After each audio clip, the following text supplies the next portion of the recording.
자, 다음 사례는 40대 후반의 여성이신데요.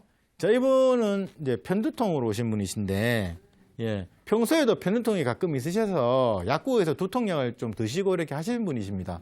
뭐, 주위에서도 편두통 있으시면, 맞죠? 네. 예, 이런 거.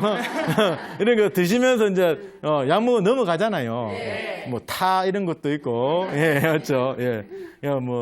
그렇게 많이 하시는데, 이분도 그렇게 지내신 거죠. 근데 어느 날 갑자기 이게 안 나으시는 거예요, 이게. 안 듣는 거죠, 이게. 그러니까 이제 너무 딱 이렇게 아프고 그러니까, 그래서 이제 이건 좀 이상한데 싶어서 좀 다른 게 있지 않나 싶어서 이제 저한테 내원을 하시는 분이세요. 이게 이제 그러면 이제 편두통의 증상을 물어보니까 기본적인 거는 비슷하신데 특징적인 게 뭐냐면 이분이 생리 전으로 통증이 심하시답니다.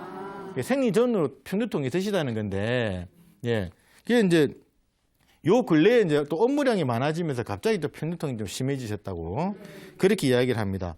그리고 이제 가끔 어지럽고, 예, 손발에 저리면서 이제 쥐가 잘 난다고 하고요. 그리고 이제 일이 많다가 보니까 이제 좀 피곤이 몰리지 않겠습니까? 그러면 이제 잠을 자야죠. 근데 잠을 못 자요. 이분이 가슴이 답답해가지고 잠을 이루기가 좀 힘드시다고 그렇게 얘기합니다. 자, 편두통이 그래도 두통약을 들으면 다행인데 안 들으면 두통 한번 알아보셨죠? 예.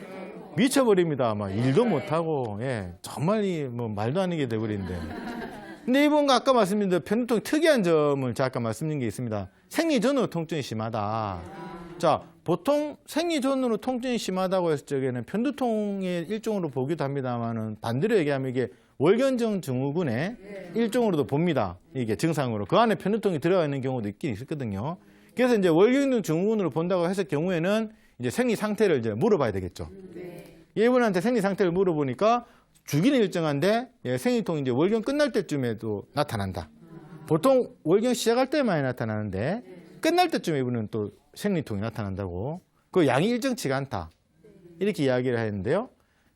생리통은 이제 구분을 어떻게 짓냐면 생리 전이나 시작할 때 나타나는 통증이 있고, 그리고 이제 월경이 끝날 때 나타나는 통증이 있는데, 한방에서는 이제 생리 전이나 아니면 시작할 때쯤 나타나는 생리통의 원인을 기체 혈액, 그러니까 이제 기의 순환이 안 되고 어혈이 있게 되면서 나타나는 증상으로 이야기를 하게 되고, 그리고 월경이 끝날 때나 직후에 나타나는 것은 혈허, 그러니까 피가 모자라서 혈의 기운이 모자라서 나타나는 것을 원인으로 이야기를 하고 있습니다.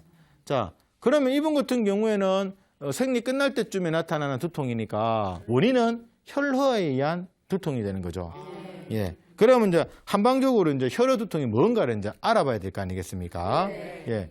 한방적으로 혈허에 대한 두통의 증상은 눈썹에서, 자, 눈썹에서 예, 이마 모서리 쪽으로 이제 당기면서 아픈 증상. 그러면서 이제 잘 놀래고, 그러니까 혈허니까 머리가 좀 멍하겠죠?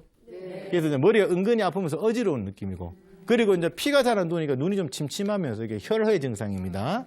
그러면서 가슴 두근거리는 증상을 나타내는 것이 이제 혈허 두통의 증상인데, 기본적으로 이제 한의학에서 그러니까 월경에 대한 것은 이제 피에 대한 부분이니까, 혈에 대한 부분이니까 간과 연기를 많이 짓습니다.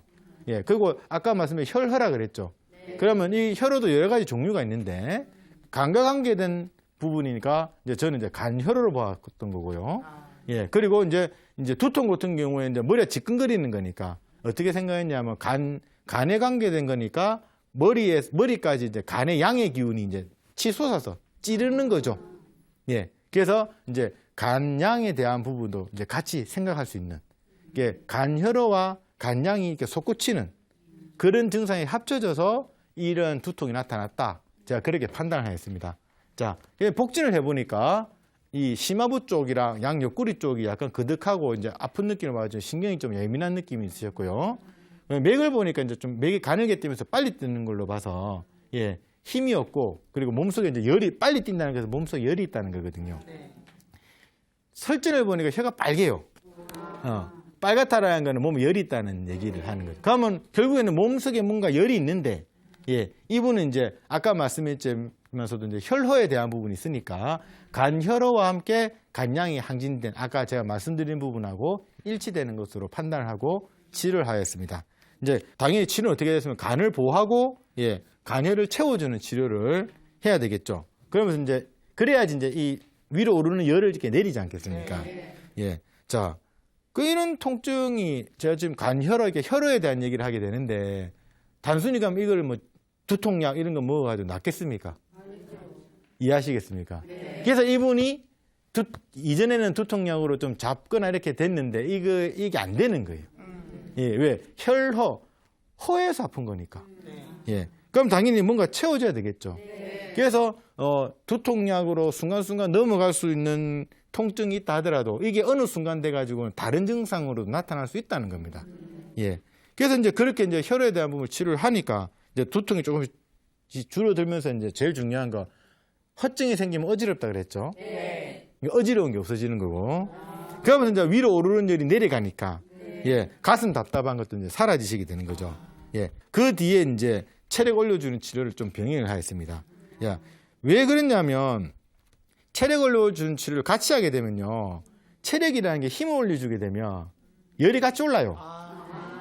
아까 이분 같은 경우에는 간양의 한계가 양의 기운을 내려줘야 되는데 예, 기운을 같이 올려주게 되면 이제 열이 올려버리니까 오히려 치료에 방해가 되죠.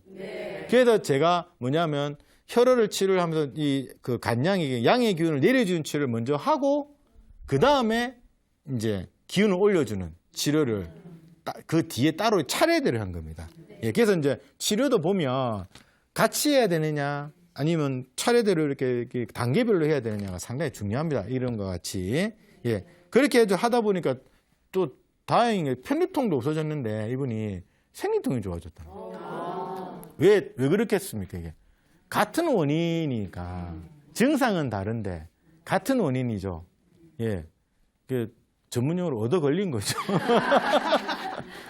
이분 좋죠, 뭐. 예, 두통 치료했다가 생리통도 좋아졌으니까. 예, 이렇게 편두통을 증상 위주로 보지 마시고 원인을 잘 따져서 치료를 했을 때 치료의 효과도 제대로 잡겠습니다만은 예, 그 원인을 잡음으로써 다른 증상까지 같이 좋아지게 해줄 수 있는 그런 사례를 말씀을 드렸습니다.